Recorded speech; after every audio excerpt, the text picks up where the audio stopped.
HR पे में आप सभी का स्वागत है। मायके से आ गए हैं। फीवर तो मेरा 20 दिन से आ रहा है, ठीक हो नहीं रहा है। हमें लग रहा है थोड़ा सा एक्चुअली दोनों हाथ डिसलोकेट हो गया है और मेरे घर में मेडिसिन्स बहुत हैं, उसको साफ़ करना है।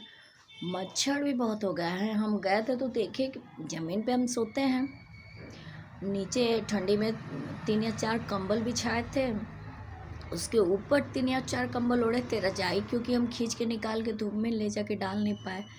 दोनों मेरी रजाइयाँ मतलब जो भी रजाई हैं वो सब ऐसे ही रह गई, कुछ भी नहीं हो पाया। लेकिन ज़िंदगी तो चल ही रही है, ऐसा तो है नहीं। वीडियोस वगैरह पर तो हमें लग रहा है कि मच्छर काट दिया होगा। 20 दिन से 103 104 अभी मायके में गए थे तो 3 मतलब हम उठ ही नहीं पा रहे थे क्योंकि यहाँ से गए। और दूसरा जो फैक्टर है कि पोल्यूशन से हमारी तबीयत शुरू से ख़राब हो जाती है। तो कंस्ट्रक्शन का पोल्यूशन, क्योंकि हम गए तो 3 दिन रहे, किसी को इन्फेक्शन नहीं हुआ। इवन मेरे रूम में मेरी मौसी मेरे इस समय रहती हैं, पहले मेरी सिस्टर्स कज़न्स रहती थी मेरे साथ, तो उनको भी नहीं हुआ। तभी हमें समझ में आ गया कि इन्फेक्शन है। क्योंकि अगर अदर फैक्टर होता ना तो वायरल होता या फिर इसका कोई दिक्कत होता तो तुरंत इन्फेक्ट कर जाता सबको। 3 दिन तो किसी को नहीं हुआ। तो बोलने में थोड़ी दिक्कत है, तो मेरी वॉइस ये नहीं है, इसलिए जो पहले से वीडियो जानते हैं उनको पता होगा। हमें इस समय क्या करना, हमें बहुत ज़्यादा इश्यूज़ तो अब जैसे कि कल एक बच्चा गड्ढे में गिर गया या तालाब में मृत पाया गया। अवेंजर्स का टी शर्ट पहना हुआ था और पता नहीं उसकी माँ कैसी थी। आजकल माँओं पे ना मेरा बहुत ब्रह्मांड सुनगा हुआ है, लेकिन हम उनके बोल नहीं सकते।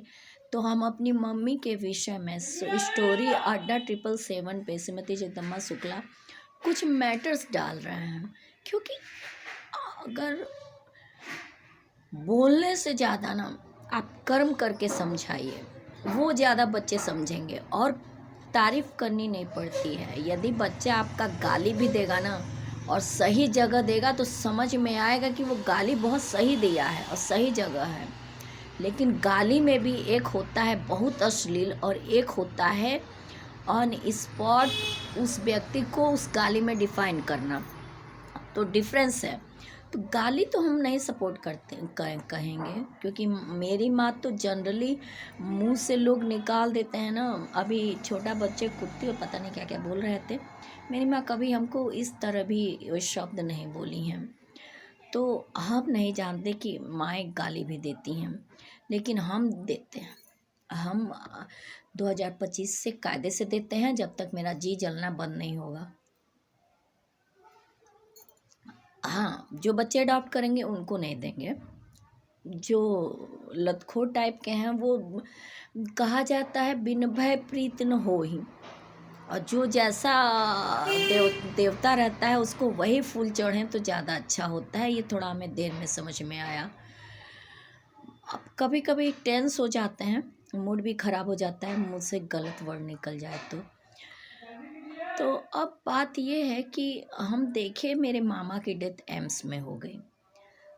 एम्स में उनको दिक्कत क्या थी, केवल शुगर की प्रॉब्लम थी और बीपी का दिक्कत था। अब लड़कियां या लड़के उनके हमें तो बताएंगे नहीं। मेरी मौसी मेरी बड़ी बहन, उनकी बड़ी बहन श्रीमती लाली देवी जी जो हैं मेरी माँ थी, उनका तो देहांत हो गया है, तो वो चीज़ों पे ध्यान देने के लिए है नहीं। अब मेरी मौसी हैं जब तो वो हमें कुछ बताएंगी नहीं।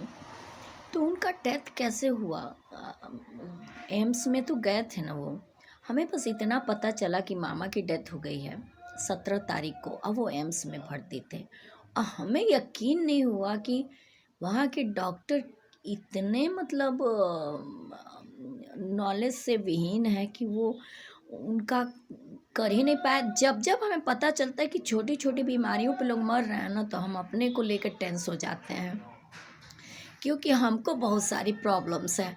अभी तो हम अपने आयुर्वेदा से ट्रीट कर लेते हैं और बहुत सारे, क्योंकि हमको 17 साल पहले ये सब बोल दिए थे कि हम पैरालाइज्ड हो जाएंगे और मर जाएंगे, हमारे ऑर्गन्स फेल हो जाएंगे, इतना भयभीत कर दिए थे। तो हम सोचे कि जैसे जैसे मेरा ह्यूमन राइट्स का स्टेटमेंट्स और रिवोल्यूशन चल रहा है, बिना टैलेंट के बच्चे मेडिकल सेक्टर में तो आ ही नहीं पाएंगे, और उसके इंजीनियरिंग के, क्योंकि ये दोनों बहुत ज़रूरी है। लेकिन हमको लग रहा है कि केवल पुलिस, पहले पुलिस डिपार्टमेंट में भर्ती कर देते थे सब पैसा खिला के। मेरे घर में अगर बाबूजी चाहते तो सबकी भर्ती करवा देते, लेकिन नहीं, सबको अपने अपने टैलेंट पे ही जाना था, क्योंकि पैसा भी तो चाहिए भर्ती के लिए, पैसा देना पड़ता है, सोर्स लगाना पड़ता है, और जो किसी के आगे चापलूसी न करना चाहे वो कैसे करवा देगा। एक बार मेरे हस्बैंड बोले थे कि मेरे किसी भाई का सोर्स से हुआ। हम बोले सोर्स से किसी भाई का डिग्रेडेशन तो करवाया जा सकता है, अपग्रेडेशन नहीं करवाया जा सकता, क्योंकि हो सकता है कि सोर्स अगर आप बता रहे हैं, अगर, क्योंकि भैया तो खुद ही लॉयर हैं, सीनियर लॉयर थे, कॉलेज से, यूनिवर्सिटी के से पॉलिटिक्स में थे, और मठाधीश मतलब अपने अंडर, एक तरह से पॉलिटिकल पार्टीज़ के ओनर टाइप के होते हैं ये लोग, अपने अंडर कैंडिडेट्स खड़े करते थे। तो उसके बाद भी वो कभी एक रिवॉल्वर या एक प्रोटेक्शन शील्ड तो अपने साथ लेके कभी घूमे नहीं, कभी भी नहीं, क्योंकि बाबूजी से डर था उनको, कोई भी सिक्योरिटी नहीं, केवल उनकी ऑनेस्टी थी, क्योंकि हम ऐसे लोगों को देख देख के ही बड़े हुए हैं। तो मेरे भाई सब जनरल तिवारी, त्रिपाठी, कानकू, सरपारी, ब्राह्मण, पढ़े लिखे इतने हैं कि उनको सोर्स की ज़रूरत तो कभी थी नहीं, क्योंकि सबसे ख़राब सिचुएशन मेरा था, जब हम स्टडी कर रहे थे तो सब मेरा हाथ जोड़ रहे थे कि जॉब लेक्चरर का किसी में, हाथ क्या जोड़ रहे थे, मतलब इतना भी नहीं, कह रहे थे कि मतलब हम पढ़ाने लायक हैं। और जब हम खुद की कोचिंग कॉम्पिटिटिव खोलने चले तो भैया से सोर्स पीछे से प्रेशर डलवा के सब बोल दिए कि भैया आके हमको मना कर दिए कि नहीं नहीं, कॉम्पिटिटिव कोचिंग नहीं खोलनी है, हम तुम्हें ज़मीन देंगे, हम मतलब ऐसे नहीं, तुम वहीं पे अपना चलाना। आज तक चल ही रहा है। पॉलिटिशियन आदमी लड़की को जॉब जो घर में नहीं करने अलाउड था, ट्रेडिशनल फैमिली, वो जब बिजनेस में भेजेगा, वो तो हम समझ ही गए, तो खामोश हो गए। 2010 की बात है। तो भाई लोग मेरे जिस सेक्टर में बहुत हाई लेवल पे जा सकते थे, उस सेक्टर से हटा के किसी अदर सेक्टर में घुसेड़ दिए होंगे सब, यही ना हो सकता है। नहीं तो भाई दूसरे तरह समझ रखे हैं क्या उन सबको, तो उस समय उन सबका टैलेंट था, तो हम तो क्या, उन सबको इसी की ज़रूरत रहती तो जुडिशरी में सोर्स नहीं था हम लोगों का, चाहे हम लोग का अपना लेवल नहीं था। जो हमको कुछ लोग बोले थे सीजीआई के लिए, पॉलिटिकल पार्टीज गेनिंग मटेरियल्स, आजकल जितने इलीगल काम हैं कम्युनिटी बेस्ड ही तो हो रहे हैं।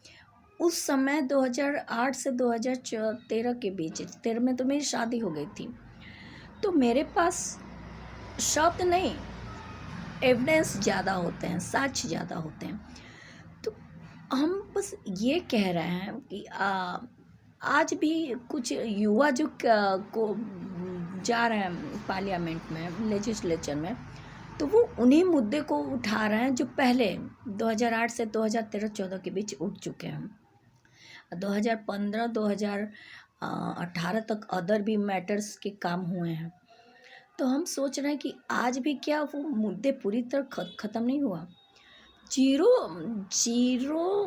पोलियो जो फैक्टर था वो अखिलेश चलाया था 2011 में। बीटेक स्टूडेंट था, इंग्लैंड से शायद पढ़ के आया था। पूनम उनकी वाइफ हैं, काफ़ी शालीन पत्नी है उनकी।